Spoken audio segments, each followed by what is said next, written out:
লুচি আর আলুর দম ছাড়া মনে হয় যে বাঙালির কোনো অনুষ্ঠানই সম্পন্ন হয় না। লুচি, আলুর দম সব অনুষ্ঠানের সাথে জমে যায়। তো আসসালামু আলাইকুম। আমি প্রীতি নোয়াখালী থেকে বলতেছি। আজকে আমি একটা রেসিপি নিয়ে হাজির হয়েছি। ইজি এবং সিম্পল লুচি, আলুর দম। তো আমার চ্যানেলটি ভালো লাগলে লাইক করবেন, শেয়ার করবেন এবং সাবস্ক্রাইব করবেন, পাশে থাকবেন। কমেন্ট করে জানাবেন বাসায় এভাবে তৈরি করবেন। পরে কমেন্ট করে আমাকে জানাবেন কেমন হয়েছে। ভালো হোক খারাপ হোক কমেন্ট করে জানাবেন। তো আমি বড় করে পিস করে নিয়েছি, এরপরে সিদ্ধ করে নিয়েছি, আলুটা ঢেলে ঢেলে নিয়েছি। এখন একটা চুলাতে কড়াই বসিয়েছি। কড়াইতে দিয়েছি 2 টেবিল চামচ রান্নার রেগুলার তেল, দিয়ে একটা বড় সাইজের পেঁয়াজ কুচি দিয়ে দিয়েছি। পেঁয়াজটা একটু নরম হওয়া পর্যন্ত লাল লাল করে ভেজে নিয়েছি। পেঁয়াজ যত নরম ভাজবেন, আলুর দমের সাথে পেঁয়াজটা ভালো করে মিক্স হয়ে যাবে। পেঁয়াজ ভালোভাবে ভাজা না হয়ে গেলে, নরম না হলে আলুর দমের সাথে মিক্স হবে না। দিয়ে দিয়েছি পরিমাণ মতো লবণ এবং দিয়েছি 1 টিস্পুন রসুন বাটা, 1 টিস্পুন আদা বাটা এবং দিয়েছি বড় সাইজের 2টা তেজপাতা। আর দিয়েছি টমেটো কুচি এবং দিয়েছি কাঁচামরিচ 2-3টা ফালি করে। দিয়েছি হলুদের গুঁড়ো 1 টিস্পুন। সবকিছু মসলা দিয়ে আমি ভালো করে মিক্স করে নিব।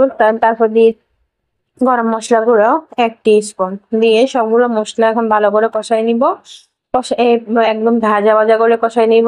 তেল ছাড়া পর্যন্ত অপেক্ষা করব। মসলাতে তেল ছেড়ে যাবে।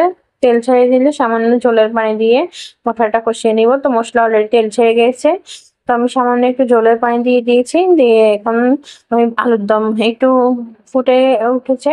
ফুটে ওঠার সাথে সাথে আমি আলুর দম অ্যাড করে দিচ্ছি।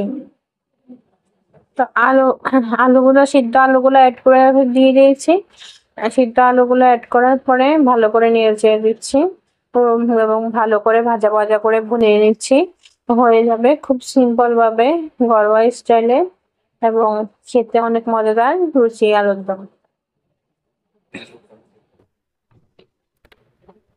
আলুটা ভালো করে মসলার সাথে ভালো করে ভেজে নিয়েছি। রেডি হয়ে গেছে আমার দারুণ স্বাদ টেস্টি লুচি আলুর দমে, লুচির সাথে আলুর দম। তো লুচির জন্য আমি প্রথমে নিয়ে নিচ্ছি 2 কাপের মতো আটা। 2 কাপ আটা নিয়ে নিচ্ছি এবং দিয়ে দিব রান্নার রেগুলার তেল দিব দুই কাপ আটার জন্য 2 টিস্পুনের মতো দিব।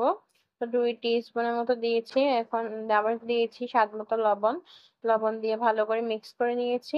মিক্স করে এখন অল্প অল্প করে একটু পানি দিয়ে আমি একটা মসৃণ ডো তৈরি করব। তো আমার মসৃণ ডো তৈরি হয়ে গেছে। পানি প্রায় লেগেছে 1 কাপের মতো।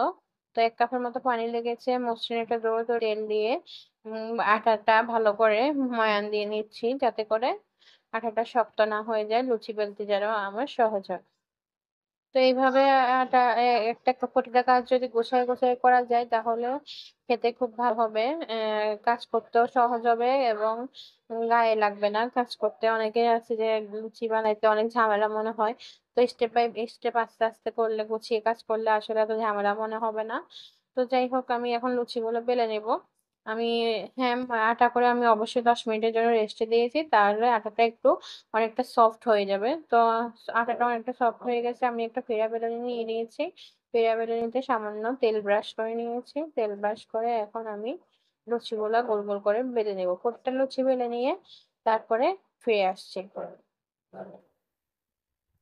তো আমি আরেকটা লুচি বেলা দেখাচ্ছি। আসলে লুচি বেলা খুব একটা কঠিন কিছু না, বা বানানো খুব একটা কঠিন কিছু না, কিন্তু তারপরে গুছিয়ে কাজ করলে তো দেখতে খুব সুন্দর দেখা যায়, ইজি লাগে। এবং বাঙালির প্রত্যেকটা অনুষ্ঠানে লুচি আলুর দম ছাড়া জমে না। বাইফোঁটা থেকে শুরু করে জন্মাষ্টমী, তারপর সব পুজোতে লুচি আলুর দম ছাড়া জমেই না।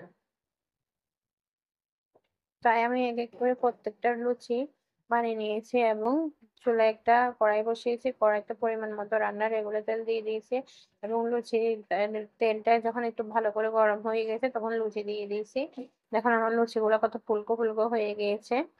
তো এভাবে দেখবেন, আশা করি ভালো লাগবে। সহজ এবং সিম্পল রেসিপি, কিন্তু খেতে হবে অসাধারণ। তো আমার রেসিপি কেমন হয়েছে প্লিজ আমার চ্যানেল জানাবেন, লাইক করবেন, কমেন্টে জানাবেন রেসিপি কেমন হয়েছে। শেয়ার করে শেয়ার করবেন এবং সাবস্ক্রাইব করে পাশে থাকবেন যেন নতুন নতুন ভিডিও নিয়ে আসতে পারি। আমার চ্যানেলে অনেক ভিডিও আছে। তো দেখে আসতে পারেন। আমি আসলে নিত্য প্রয়োজনীয় ভিডিও নিয়ে আসি। তো আমি আরো আপডেট করব। আমি আরো বিভিন্ন কি, কি রেসিপি দেখতে চান আপনারা আমাকে কমেন্টে জানালে আমি সামনে ওই ভিডিওগুলো নিয়ে আসবো। তো ভিডিও করার উৎসাহ পাই। তো আমি আরেকটা লুচি ভেজে নিয়েছি। তো এইভাবে দেখুন আমার প্রত্যেকটা লুচি পারফেক্ট ভাবে ফুলে গিয়েছে। তো আমি লুচিগুলা সবগুলো ভেজে নিয়ে এখন পরিবেশন করে নিয়েছি। এখন দেখতে যেমন চমৎকার, খেতেও খুব অসাধারণ হয়েছে। তো আজকে এই পর্যন্ত, আর কথা বাড়াবো না। সবাই ভালো থাকবেন। আল্লাহ হাফেজ।